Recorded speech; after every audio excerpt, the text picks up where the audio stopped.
as they enter the pitch of play.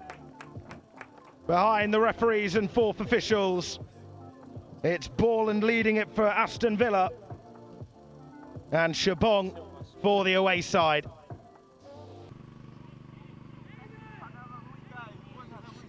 It was 10 minutes gone, still 0-0. Now Aston Villa have a chance to try and open the scoring, and you could argue it'd be a run against the run of players. It's struck low and it falls to their number 9, and they do get the first goal. 10 minutes gone. And it's their number 9, Rory Wilson, who strikes it into that bottom corner. Yeah, it was actually a really unfortunate one for Punjab. Just saying how difficult they were to break down. And it actually came off a little ricochet, and it just fell really kindly for Aston Villa. And even as it comes back in, it just falls kindly for Wilson, but then he still has a lot to do to sort his feet out. And then, I mean, he makes the finish look easy, but it's not. Goes through a lot of bodies. Keeper has no chance. Hard and low into the bottom corner. And you wonder now how Punjab will respond to that. Brilliant composure from Wilson, as you mentioned. The amount of bodies around him to find that space and to slot it home. And he's got the first goal, I believe, of the Next Gen Cup. Of course, we do have Everton Mahut behind us, but I haven't heard any goals go in as of yet. I've just looked round and it still is goalless, and it's Rory Wilson again with the acrobatics. It wasn't the goalkeeper required to make the block. In fact, it was one of the defenders, and Punjab tried to break forward. They win a foul. Their own box, I should say. Short corner to Borland. Looks like another set-piece training drill, and can they make the most of it? Young, a good save, but it's kept alive. Wilson for another chance of a brace, and the ricochet from that clearance looked like it could have even gone into their own net. It was only about 8 yards out, and once again, Sahel looking up and darting forward infield and laying off a lovely pass to the skipper. They try to work it through. What a goal that is from Punjab. From defence to attack, it's slotted home pristinely by Omang Dodum, who we've said has looked isolated at times, but he certainly didn't there. Excellent work from their main men. You had Sahel linking up with Shabong and Dodum to just clip it into that far corner. A brilliant goal, Ben. Yeah, and it all comes from Sahel. He's had a few minutes off, as we mentioned, but he just carries the ball beautifully. And then everything from there is executed absolutely expertly from Punjab. All 3 passes, this through ball there, and that touch, the first time finish, just to prod it past the keeper from Dodum. And he's deserved that for his work rate and for his never say die attitude, for his energy that he showed throughout this first half. He's been isolated at times, but you know, he gets his chance and he takes it. I would say absolutely. Punjab have certainly offered more excitement going forward in this game. Aston Villa being the more technical of the sides, and I would say that's a theme when you think about English football compared to football overseas. England's very technical now, and that's a lovely ball. Wilson heading it over, unable to keep it down. Aston Villa have a chance here. Hemmings with a first-time pass out to the substitute Kedder, who came on for this second 25. Back to their number 8, Simpson, who looks to be popping up on this right-hand side, but in the meantime, it's 2-1, but it's been ruled out. The assistant referee's flag, is it raised? The celebrations from Aston Villa carry on, which suggests Aston Villa find themselves 2 goals up to 1, and it's their main man, Ryan Wilson, who gets a brace. The assistant referee's flag was raised, but then it was marked onside. Yeah, it's lovely from Brannigan, and then that little flick from Kocher to find Wilson was absolutely exquisite. And he wasn't going to miss from there. I know he missed a chance in the first half, Wilson, but there's his double, and he's been a threat all game. Borland playing it low into the number 9, Wilson, eyeing that hat-trick. That had body of block of orange shirts in front of him. Here's Patterson. Quick feet trying to fool the Punjab right back, but he keeps the ball, and it's Kocha! And what a goal that is too, into the roof of the net, and he makes it 3. They're now 2 goals in front, 3-1 up Aston Villa. After a fairly monotone first half performance with glimpses of technical brilliance, they've really ramped it up in this second half, and it's that man there, Kocha, who came on after the half-time break. An exquisite assist for Wilson, and a lovely strike into the roof of the net. Ben, your thoughts? It all comes from Patterson. It really does. Absolutely brilliant determination to get forward. And again, it's not only just playing the pass there into Brosio, but he gets it back, and he's got the composure to pick out his man. And an expert finish from Kocha, who's been involved a lot himself, and you're really seeing Villa's quality start to show now.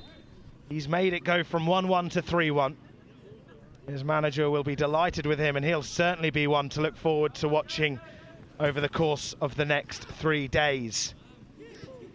Could they get back into this, Punjab? With a mistake, they can! Wow, what a couple of minutes this has been.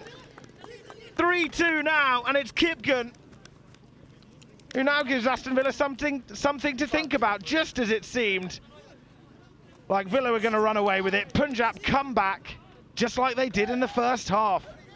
Yeah, Sam Lewis, it's the second time he's made a mistake of that nature. This time, Punjab are able to punish, just as we thought that the game was dead and buried. It's just an individual error. Can't put that down to anything else. Nothing wrong with the game management from the team, which we criticised earlier. It's just Lewis's passing, trying to play out from the back. Both teams have given it away in those areas. But what a lifeline that is for Punjab, who did look out of this.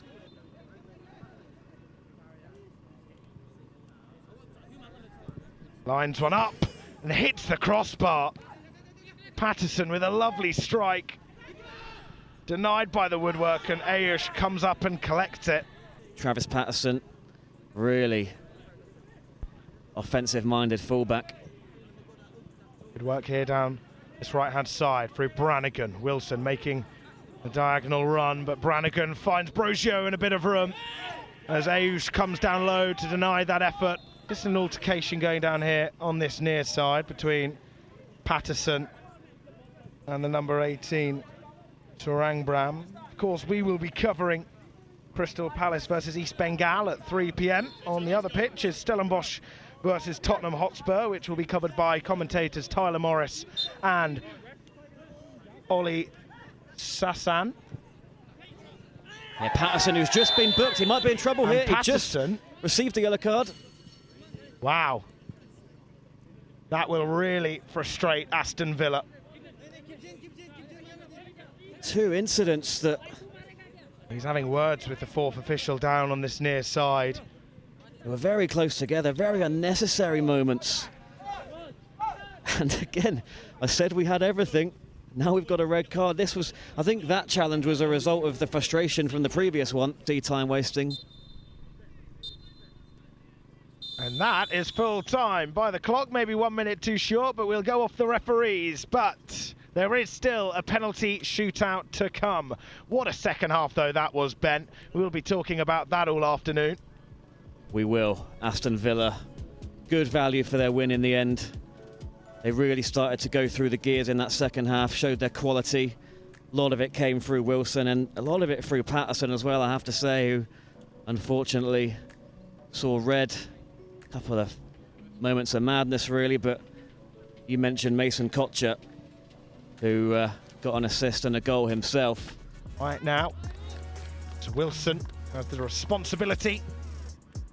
Kickstart Aston Villa's penalty shootout. Up against Dayush, sends in the wrong way. And Aston Villa make it 1-0. Ramveer with his left, he stutters and he lofts it into the middle. It was like a chip, but a bit more power than a typical Panenka that we've seen. I think the goalkeeper's saying he kicked it twice.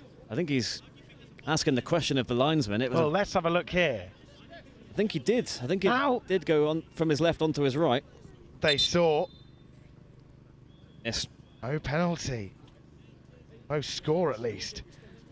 It was fairly a strange run up, but here's Borland. It's straight down the middle. And that certainly will count. Aston Villa 2. Pressure. But just like that, he sends the keeper the wrong way. 2-1 now. Just what Punjab would have wanted after their disappointing start to this penalty shootout. Right foot up. And that's a lovely penalty into the bottom corner. Successfully dispatched from Villa's 11 this afternoon. Yeah, they're making this look very easy. Try and make it 3-2. Right-footed. That was also another interesting run-up. Very straight run up, and didn't really know where it was going to go when it left his foot. Just sort of rolled it down the middle. India have managed to successfully score 2 of those. Here is Kocher. A lovely penalty. Too high for the goalkeeper Ayush to get to. You're starting to see their expertise ooze through. But here's the skipper for Punjab. And it's into the side netting. 4-3. Punjab taking it right till the end, but it's Aston Villa's chance to score all 5 and to win their first game. Cole Brannigan came on. A replacement of Young in the second half to win it for Villa in the penalty shootout. And he does! He sends the keeper the wrong way. Aston Villa are victorious. 3-2 in the 50 minutes and in the penalty shootout, 5-3. Expert penalties, as we have seen from Villa. Punjab will be left disappointed with that display. It started off on the wrong foot, literally, as Pramveer tried to be clever or show off with the execution. But in the end, it ended up being a disaster and setting Punjab on the back foot. So it ends here. Aston Villa 3-2 winners in the 50 and 5-3 in penalties. They've got every point available to them on their first game of the competition.